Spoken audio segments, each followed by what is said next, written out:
there, and MegaMogwai here, and I got yet another Legends of Runeterra video for you guys today. Today we're gonna showcase why Rock always wins, as we are gonna bring back your boy MALPHITE. I was inspired because of the new skin that's available in the season pass. I absolutely love it. I was a big fan of the World Breaker MALPHITE skin, but this one is just infinitely better, at least for me. Maybe it's my emo-ness, the edge lord within me, I don't know. I look at this, and I love it. I'm enthralled. It's like, it's this eerie vibe that it has. It's one of my favorite arts as of late, really. And the leveled up one as well. Like, I love how smooth it looks. It's just, yep, highly recommend. So yeah, old god MALPHITE himself. I think MALPHITE is, and has been for quite some time, a very underrated, underplayed champion. What I mean by this is that he's a lot better than people think he is. He's actually really, really solid, and Target has access. Target is actually one of the best regions right now, and it has access to some tech cards that do really well into the meta. We're bringing back, before we dive into the landmark synergies and all that stuff, we're bringing back a card that really surprised me. If you guys have seen the Pantheon's Faded Spectacles video that I uploaded a few days back, I played, I believe, a full set of the Blinded Mystic, and this card just absolutely excelled. Like, it is amazing into the Nora matchup. It's amazing into a lot of matchups, right? Because it shuts down elusives, it can shut down a lot of dragon boon, like enhanced units and like dragon decks, and it can completely halt or completely shut down. I just didn't want to use the same word, but yeah. The Lord Broadmane. We could just silence it. There's a lot of targets for this effect, and even though this card made more sense in the Pantheon deck, I found room for it here as well. As you know, it's just an overall decent ability, and the ability to just shut down a follower that way is very underappreciated, because most of silence and standard are temporal, right? Like, they only last for one turn, but this is a permanent silence, and there's a lot of value to be made from that in the meta. So I run a couple of copies of her alongside a full set of Salt Spire as my 4 mana plays. What we have here is a landmark mid-range MALPHITE. I tried to explore other options for deck building with MALPHITE. I had quite a few ideas. Like, I tried Shadow Isles with the new landmark and potentially like a spell-based deck with the Catalog of Regrets, but there just isn't enough substance to make any sense of that. And with Freljord, the problem was I really wanted to make a Sigil of the Storm MALPHITE deck, a deck that could reliably play MALPHITE on turn 5. The problem is there's just not enough landmarks in Freljord to really like actually make a decent deck. You don't have any expensive landmarks outside of like Shurima. Right now in standard, MALPHITE is pretty much tied to Shurima. It's super hard to justify taking him out of that region and making something that's decent, at least, which is you know, it's a bit of a bummer, but at the same time it's something that can be fixed with more cards. Like, if Freljord gets a few good landmarks that are 4 mana or higher in cost, then all of a sudden MALPHITE with Freljord will be a region combination that'll be very plausible and very interesting, you know, because there's a lot going on for there's a lot of Freljord cards that synergize well with MALPHITE because he's a Titanic unit, and there's a lot in that. But right now, options are limited. We stick with Shurima and we go with what works. And there's some very interesting deck additions here. But first, let's take a look at the landmarks, because we have a total of 9 landmarks, right? We have a full set of the Hibernating Rock Bear. We have the Rock Hopper, which spawns the Ruining Sands, which is 2 mana. It's very important to look at the value of the landmarks, because that'll contribute towards MALPHITE's level up, by the way. That's the problem with Freljord. Most landmarks, including the Sigil, are 1 cost. So it's hard to get that level up requirement met. But with Shurima, it really isn't, as we have Hibernating Rock Bear, like I said, Rock Hopper. We have a one-off of Ancient Hourglass that can promote MALPHITE's level up, as this actually costs 2 mana and can potentially be duplicated with Talia in very niche scenarios, so I like it as a one-off here. We have a full set of Dragon Roost. This is the landmark that we want to be duplicating with Talia if possible, as we get tremendous value out of it. And overall, just a really, really good addition here. As we got that, we got the Rock Bear Shepherd. I have been against adding this guy in the past, and the main reason is he's super good. But the problem is, as you try to, you know, curve out into your champions later down the line, a lot of times this little asshole is guilty of overpopulating your board, crowding your board and making it difficult to really play other stuff like, for example, the Rock Hopper later, like to enable the level up for some of your champions. And also, he can kind of get in the way of Talia, because Talia needs quite a bit of board space to do what she does, right? So this guy, you gotta be careful with that. He's not a perfect card, right? He's obviously very strong. Summoning a Rock Bear, a heavy Rock Bear, alongside a 1/3 body, and then all of your your highest cost landmark counts down 1 whenever you summon a unit, so you can really turbo through a lot of these landmarks and actually bypass their weakness of being slow.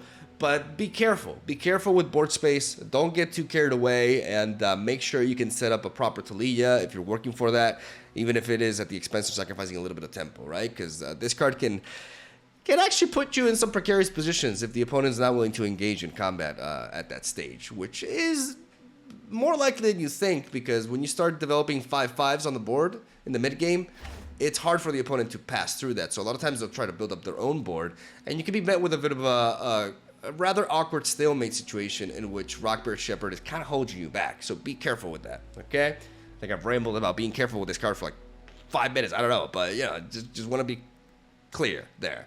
It's not a perfect card like some people claim it is for the archetype. It has some issues, but we are running as a full set because it still does a lot of good, man. It still does a lot of good, as then we got, like I mentioned, Salt Spire. We got a couple of copies of Stonebreaker, our own version of Fire Splitter. not really as good, because we don't have Challenger and we have less power, but we deal more damage. Like, dealing 4 damage allows us to kill a lot of stuff, including Morgana and including the likes of Riven. So very, very meta relevant damage output that this card applies. And we're running it as a 2 of, as we try to finish off the game with your boy MALPHITE, spamming those unstoppable forces, stunning the entire opponent lineup, and then powering through that, which makes this a really threatening champion for mid-range decks. And that's what we're trying to feed on, because it is kind of a mid-range meta in that sense. So really, really, really good environment for this deck to thrive.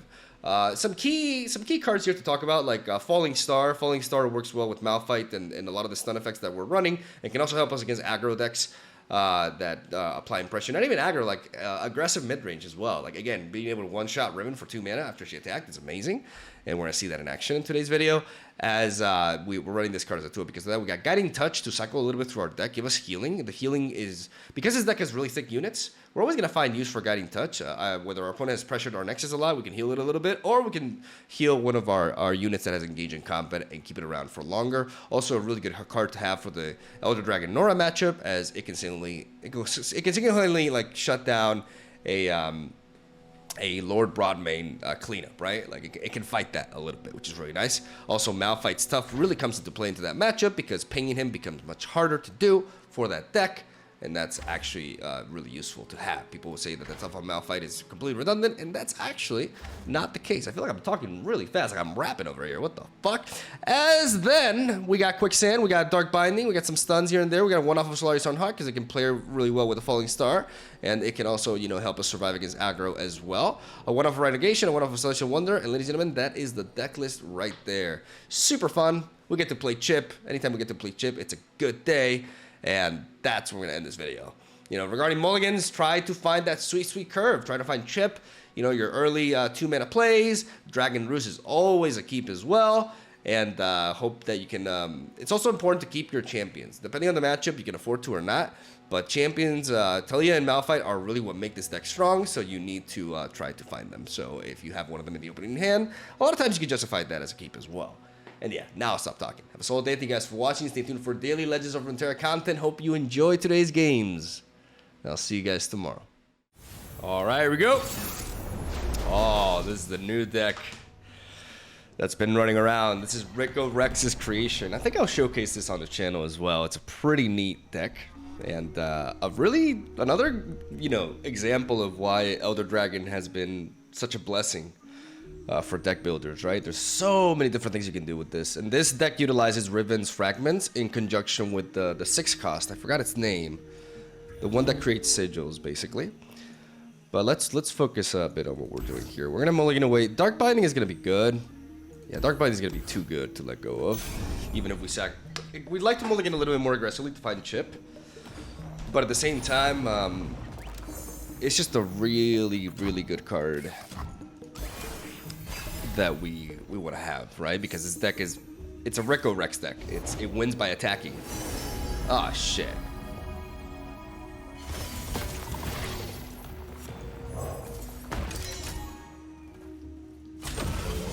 Oh, the Explorer came down and they made a. I wonder how many of these this deck runs. Let me check. Full set of Armed Acquisitioner. That's not great. I've got gravel cakes and slag fruit. It's pretty set that we're gonna lose this one of these landmarks. Not much we could do about it. We ran to a deck that actually runs a full set of the Explorers, which is actually not extremely common in the meta. Like, a lot of decks are teching like one, but we run into a deck that's running a full set of it, which is kind of rough. The past is a burden we must learn to bear.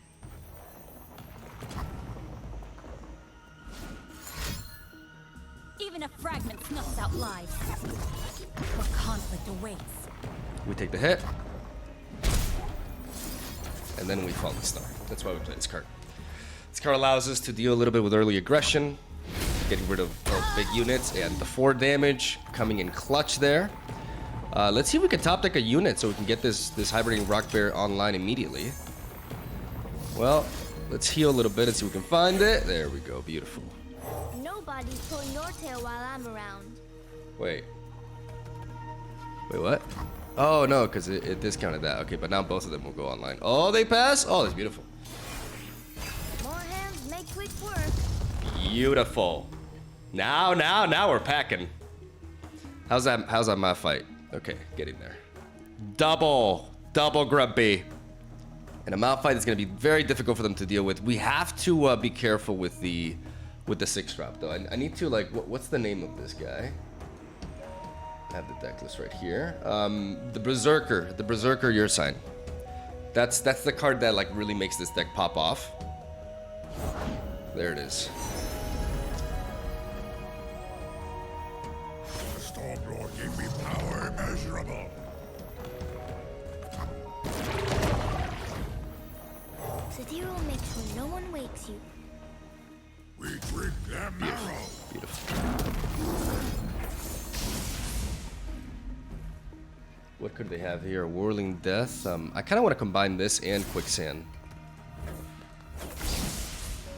to deal with it, because I'm looking at the spells that this deck runs, and it doesn't have anything. It only has an attack boost. So we get rid of the Ursine, huge, and now you know who's coming in. Snow on my head, rain on my feet. We're coming. And MALPHITE with that thickness, MALPHITE with that tough, with that 10 health. No matter what they play here, we can trade into it.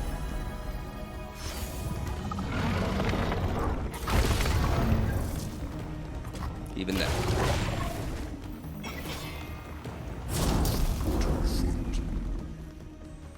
Will you trade into MALPHITE? Okay.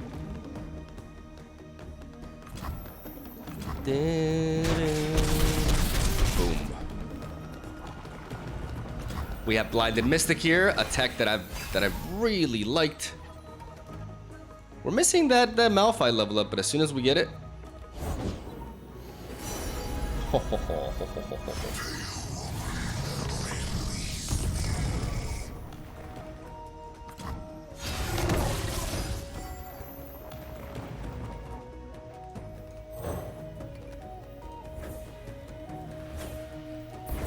darkness, I see something new. Hope. I'm gonna silence Atakan with the Blinded Mystic, which is with if you guys have seen my Pantheon's Shady Spectacles video, that's where this I really found the awesomeness of this card. Extremely underrated target unit that just plays into the meta beautifully. Again, they have Whirling Death, Might, a bunch of cards that we don't really care about, so we're actually gonna do this. Remove a blocker. We're gonna punch that with the ground. We're going in. There it is. Okay, we're gonna go for this.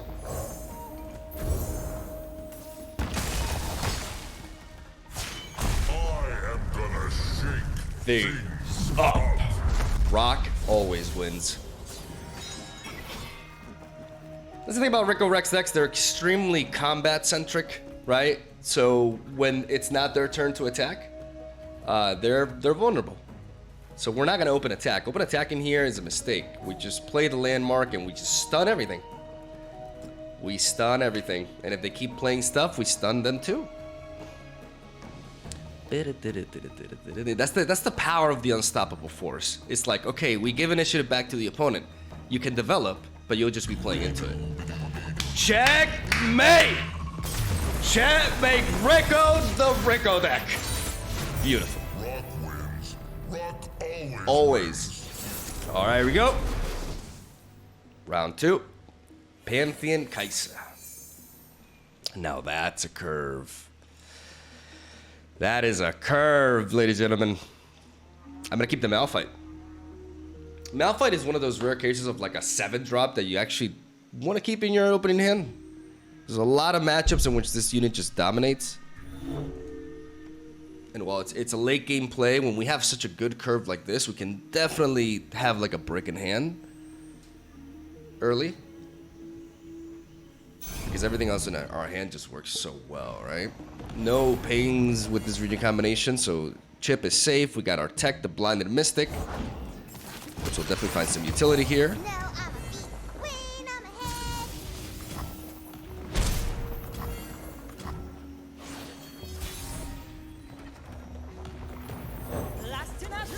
buys me a new sail. Rock Hopper into chip, and we pass. We want to keep the pressure of the Rolling Sands. We want to disrupt their curve if we can. Also slow down their Pantheon level up as well. What a shame for you. I know, right? And we want to play we always want to play Dragon Roost on curve if we can. And Blinded Mystic is just really good, man.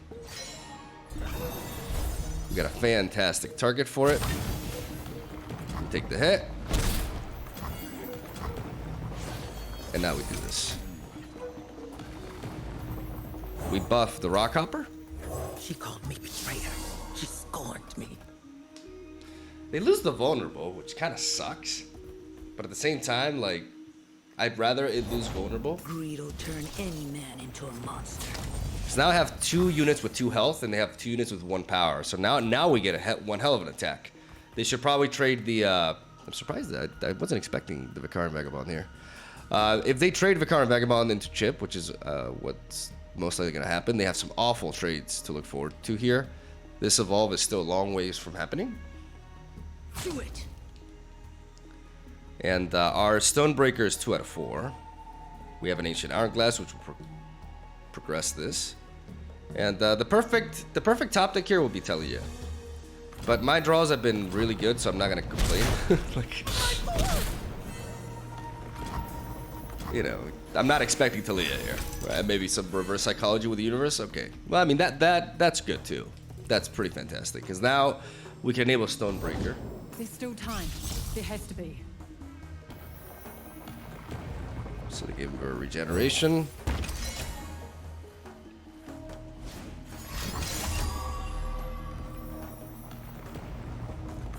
The suit's a quick study. This 3-man in the back, yeah, it makes them nervous. They don't want to lose her. The mind games. Okay, it's not worth for me using this just to enable this turn. We're gonna swing. We can always resort to Stonebreaker next turn.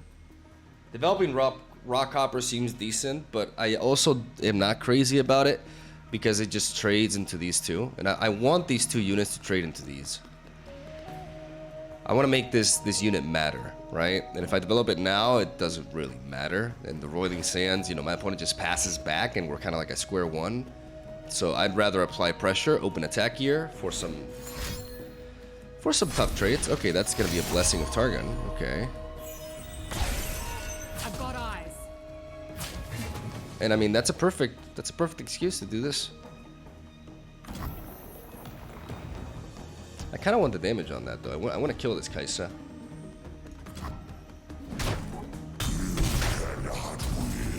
I'm gonna let that happen because now we do this.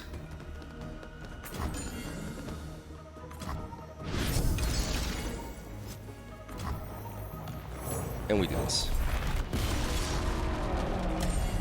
Getting rid of that huge threat, even if they have a guiding touch. Oh. Oh, I did not expect that. I didn't think about that. Well, fuck.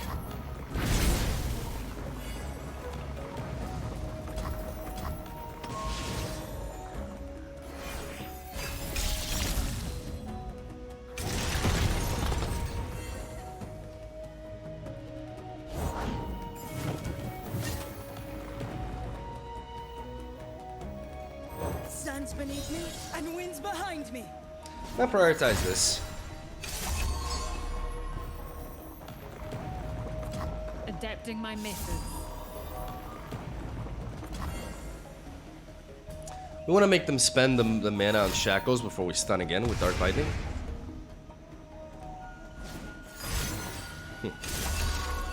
Love having them spend spells. That really makes this card really valuable, right?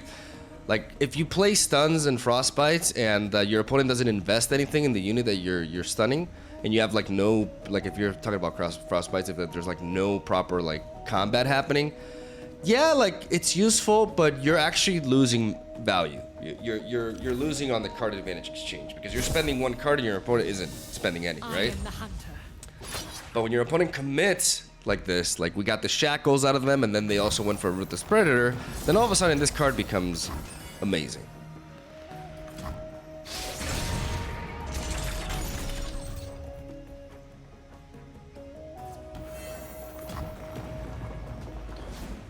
If they develop something, that's fine. If not, we will be playing on top of the Rolling Sands.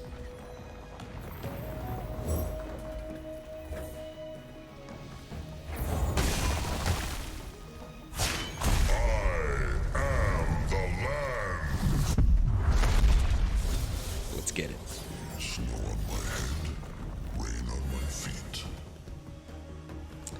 Let's get it.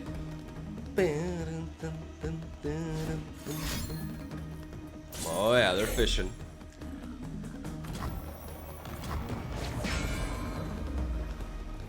Yeah, if they don't attack, I'll show you how to fight.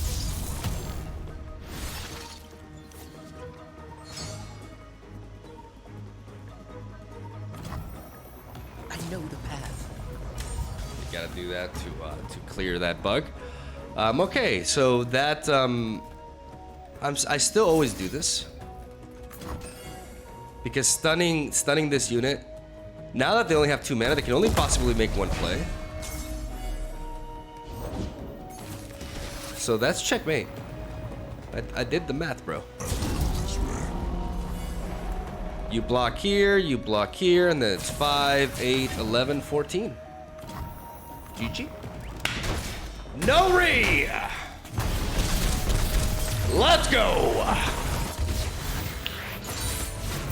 It is a good day to be MALPHITE. Agreed. Yeah. Is of course playing mushrooms. Blinded Mystic seems pretty good here. Like I want to keep my champions. I like the Blinding Mystic to silence a peddler. The Talia value we'll have to see, but drawing Falling Star is very nice. 2, 3, 4. That is a Teemo killer. 2 mana, but still a reliable Teemo killer. Or we can kill that. Armed and ready. What do we actually kill? I mean, we always kill Teemo, right? Like, yeah, they can get some +1/+1s on units, but we're still gonna be bigger than them. My best. I mean, don't get me wrong. This Snow Dog is a problem. I've got gravel cakes and slag fruit. Have a mushroom. Have 3.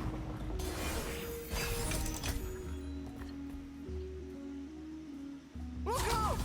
Open attack. Just Good luck let here. them sleep. Prevent a little bit of damage there. I could develop you. The problem is if I play you, I can't get value out of you. I really wanna. Nah, this is better. This is ultimately better. What a shame for you!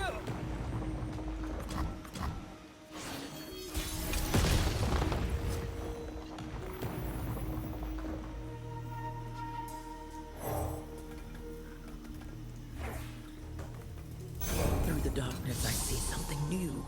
Hope. We're playing a bit suboptimally regarding our curve, but we're doing our best to shut them down. And I think we're doing a pretty decent job at it. Put on me mask, secure me tail, start the day. We can drag you, trade you into here. Preserve everything else in the back. Shutting down the peddler is huge. Like now they can build up all these mushroom clouds, but they're not gonna get extra value out of it. Now what I want to do is I want to do this.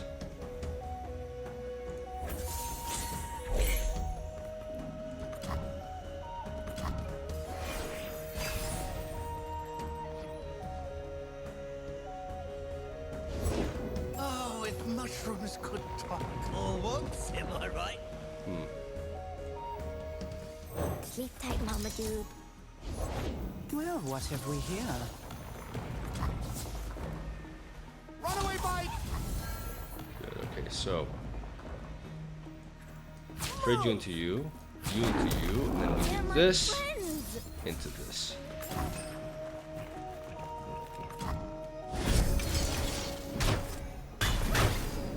Get rid of that body, prevent the Caitlyn from connecting, and now as the rock bear comes More back, hands make quick work. we get all that. And now what we can do is we could play MALPHITE, just try to break through here. There's barely any puff caps or anything. Playing this would be nice just to kill the peddler immediately. We don't have to Talia super, I mean we kind of do, but it's the best play here. My MALPHITE is really strong, but this just clears a unit. I think always working to clear the peddler should be the priority. Friends do make chores easier. They grow up so fast. Oh, that's a harvest right there.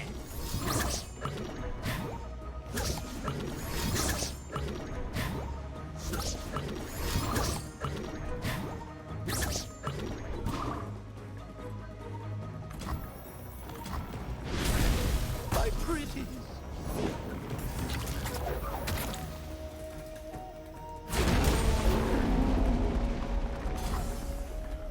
Excuse you.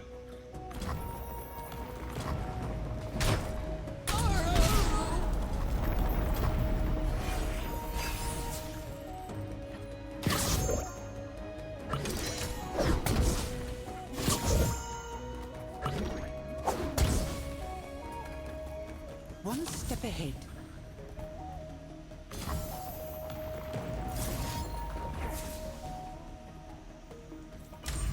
You're scaring them. Trap is set.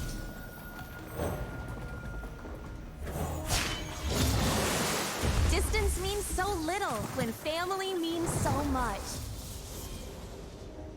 Point the way, and I'll make the way.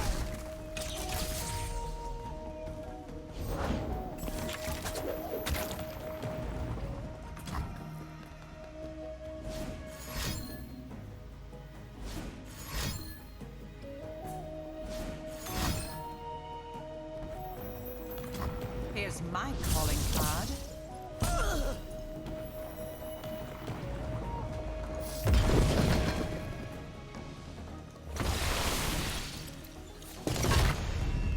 I'm gonna go for this. Because we're done playing spells and we can still afford our stun.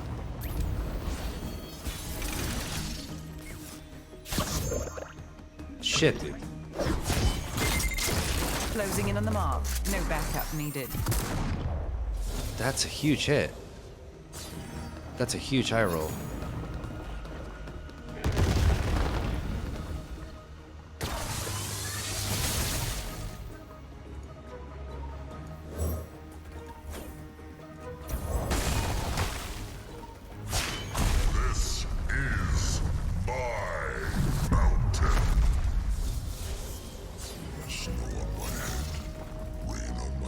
Obviously, Karina is a huge threat.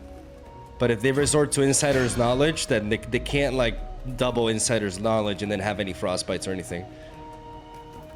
If they want a Harsh Winds, that's 7 mana. Like, they can't Harsh Winds and Insider Knowledge. Like, this Petricite Pillar actually prevents them from doing a lot of that stuff. But Karina is the biggest threat. We have 31, like... We shouldn't die to Karina mathematically, but they can always high roll. Like, the odds for Karina are in our favor, but with mushrooms, you're at the mercy of variance. But the good thing is, Unstoppable Force can still be played with the Petricite Pillar here. And that is something we're gonna do. Without a doubt.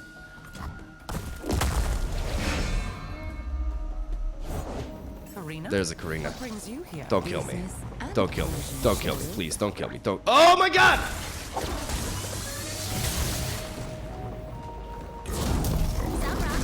Hey! Let's go! Let's go! Oh. We should do this more often. Oh no! Elusives. Quicksand is worth gold here, so we keep it. Guiding Touch is also pretty damn neat, honestly. Like, it'll allow us to cycle through our deck, heal up a little bit of damage. So if the hand is not broken, don't fix it. Here comes the chip. Gonna play chip. Okay. So, maybe I should have taken that into account that they're playing pings, and I should have delayed chip a little bit.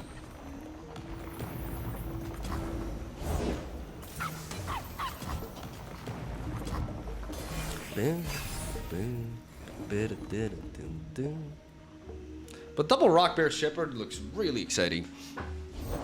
I'm finished.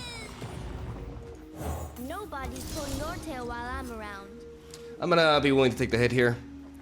I have this Quicksand for later, so I'm gonna focus right now on developing.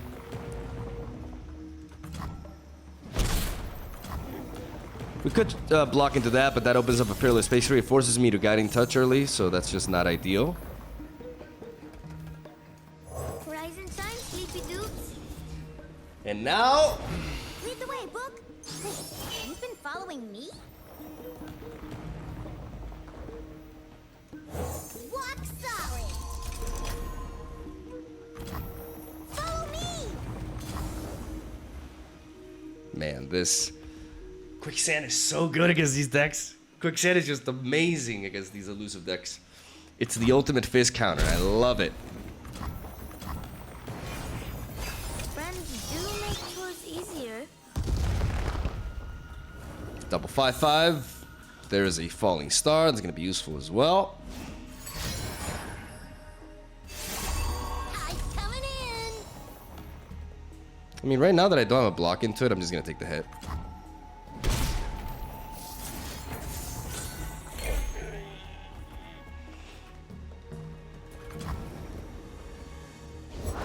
Baddies beware. Mama's got a gun. Let's put these rocks into motion. Just going to develop you. I'm going for a full swing.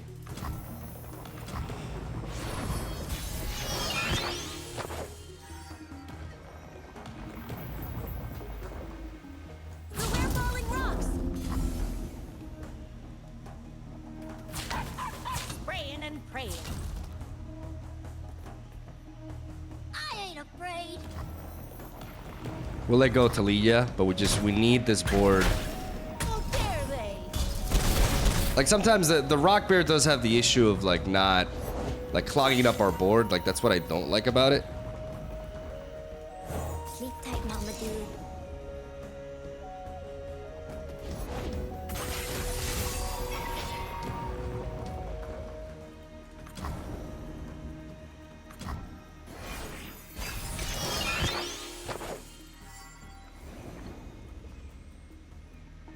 Like that's the big problem with this card, right? Like it really disrupts a lot of.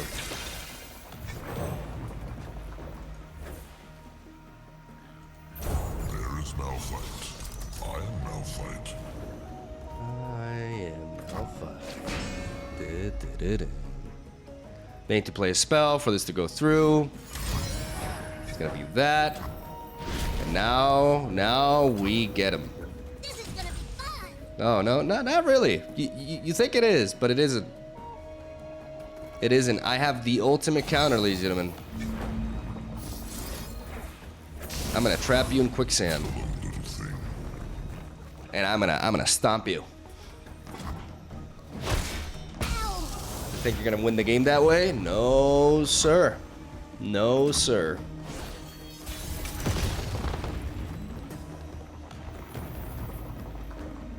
Not happening.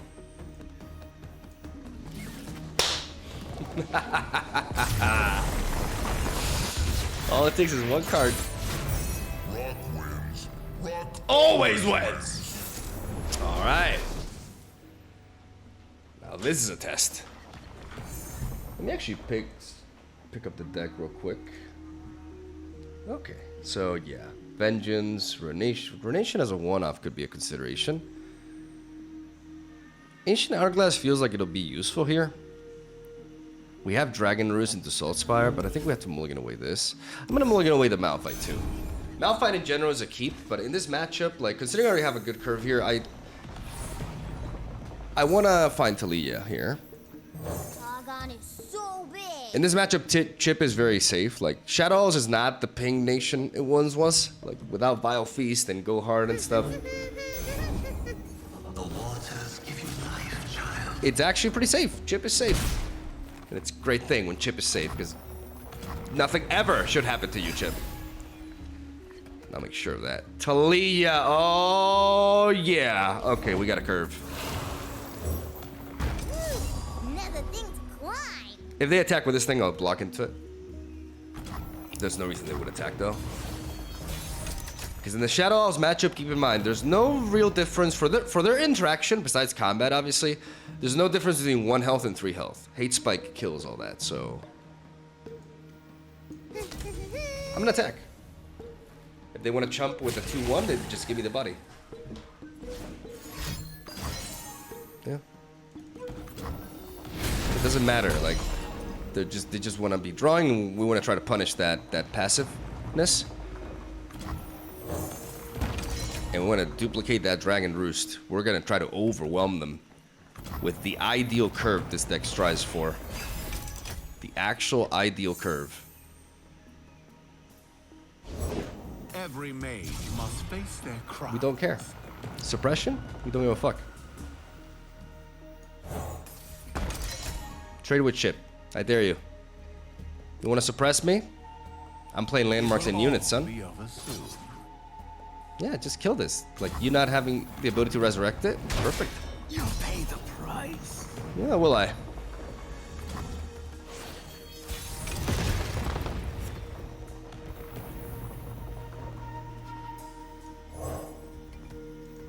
Keep your eyes on the horizon and your feet on the ground. I could duplicate the Salt Spire, but I really value the Dragon Roost. That'll make sure I never run out of gas. Blinded Mystic can be a good counter to Rekindler later down the line. We have to use this Blinded Mystic smart, because it's actually a super important unit in this matchup.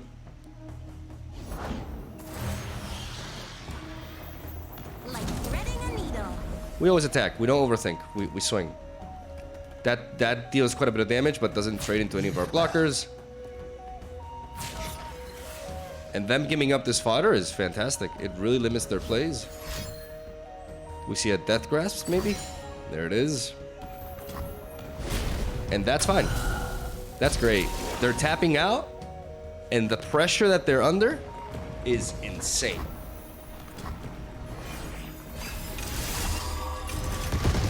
Get that 7-8 and double Involius Vox. We could have had more stats if we duplicated this, but I like having these 2 dragons with Fury, especially in a deck with so much fodder. I said I don't mind about suppression, but I kind of do. You know, I still have spells, right? But I don't have to rush into getting rid of it. That's the best counter for Mage Seeker Inquisitor. Just having a deck that can apply pressure in the mid game without resorting to spells, right? And this deck is definitely capable of that because we can still play landmarks. We can still play landmarks. There's no targets for this thing. I'm gonna do this. I'm a chip. Here comes the chip. Here comes the chip, baby. Here comes the chip. We play Grumpy Rot Bear because that levels up both of our champions. Well, I believe MALPHITE was already leveled up, but yeah, play you as well. Ooh.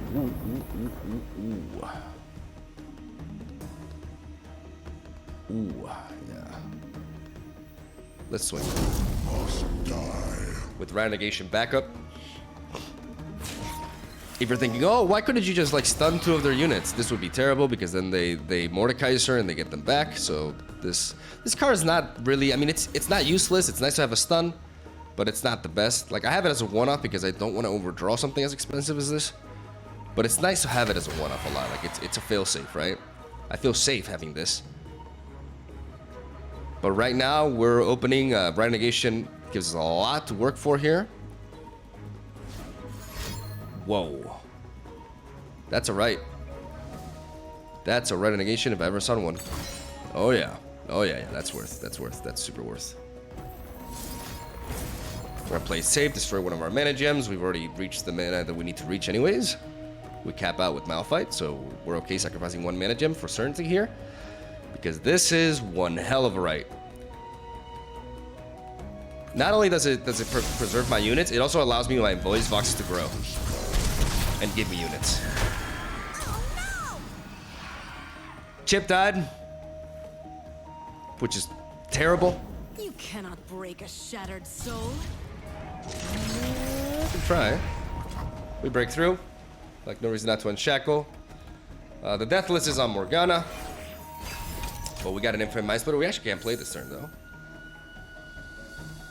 But oh boy, do we have a surprise for them with the Stonebreaker. We're about to break some rocks, baby. They can level up Morgana if they target something, but they need to target something. That could be, that could very well be a Mordekaiser. But if they play a Mordekaiser, they have no spell in the back. And we have plays here, depending on what happens here. I don't see a scenario in which I'm going to resort to Blind and Mystic because there's no Rekindler option here. That's like, in this matchup, that's the main target. That's what's so great about this 4-drop. There it is. So I think the best play for this... You will know suffering! I am not done with you.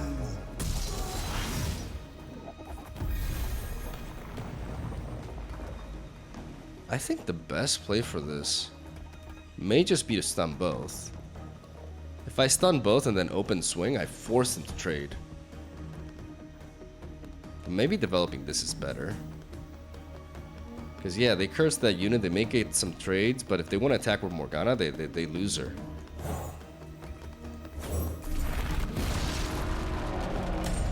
This has to be better. They can't attack with Morgana. So familiar. They literally cannot attack with Morgana. Crush and shatter. Going wide is the way. Stonebreaker to eliminate one of the Morganas here. They get to pick off one of our Rock Bears, but then Mordekaiser is really weakened after that exchange. And quite simply, we're going to bash their head in. We're going to smack them before they get to do any of their broken Rekindler shit. That's the best way to deal with this deck. Kill them before they get their shenanigans going.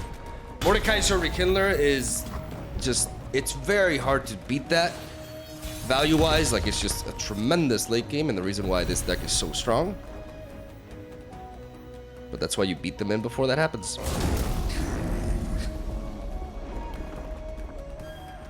Before they can ruinate or anything like that. Into the dark. We open swing. Impervious. Vengeance does not cut it. And what's funny is that, like... Heroic nonsense. I can stun this thing.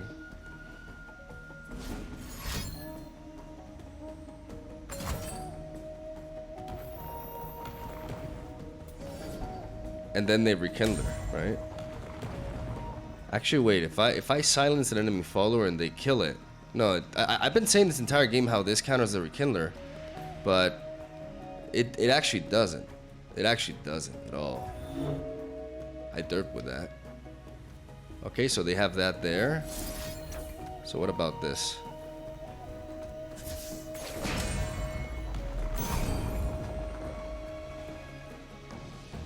Because this makes it so they can't play Rekindler this turn. They can Vengeance. Or they can die! Got him! Got him good.